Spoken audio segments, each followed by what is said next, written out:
Hi, I'm David Lammy, the Minister for Skills, and it's a pleasure for me to send this short message about offender learning.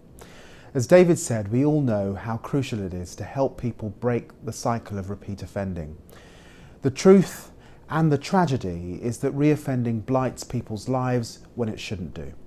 Members of the public suffer from crimes that should have been prevented, and offenders find themselves unable to break out of patterns of destructive behaviour. As Minister for Skills, I am determined to help break that cycle. Prisoners must serve their sentences, but they must also be ready, equipped with the right skills and the right capabilities to start afresh. In the last decade, the number of learning and skills hours delivered in prison has almost doubled.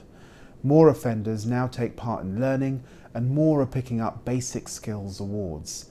Improving pathways from imprisonment to employment means drawing together learning providers, probation services and employers. Offender learning services operated by the LSC are now delivering more mainstream skills provision that offer high quality courses. Industries in prison, the kitchens, cleaning and workshops are working harder to gear inmates towards future employment. This means helping offenders develop skills rather than merely giving them tasks to occupy them. Moreover, mainstream further education provision for those on probation is becoming more tailored to individual needs. For those in prison already, there are signs of what can be achieved when services and employers match up. For example, the National Grid, the gas and electricity company, trains offenders whilst they're serving their prison sentences, and it guarantees jobs to those who complete the training. I'm delighted that around 1,000 people have taken part in the National Grid programme, with the majority now filling roles in the industry. And companies like Railtrack train offenders whilst in prison and subsequently use them on track maintenance with a guarantee of a job on release. Other big names are coming on board all of the time. I understand that Tesco have approached a prison asking them to prepare offenders for work in the retail sector with some positions available afterwards.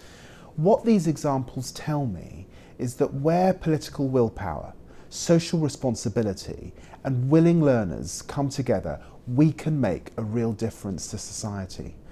Prison and probation services are working hard to help offenders develop their skills so that companies will want to take them on at the end of their sentences. By incentivising the system, they improve the pool of motivated individuals for employers to draw upon. Commonly, offenders can only get into their programmes if they are committed to changing their lives. This means, for example, being drug-free. We know Skills for Life has real impact, so we'll focus on delivering more programmes to ensure we equip offenders with the basic skills to move on. Already there are signs of what can be achieved when public services and employers match up. Skills programmes delivered in prison can also provide short, bespoke training or MVQs. An example of this is the safety certification needed for the construction, streetworks or transport industries. And this concerted drive helps to tackle some of the underlying causes of crime, because people are more likely to turn to crime when they lack the skills to change their lives and contribute to society. I'd like now to pass back to David, who will tell you a bit more about what employers stand to gain from working with offenders. Thank you very much.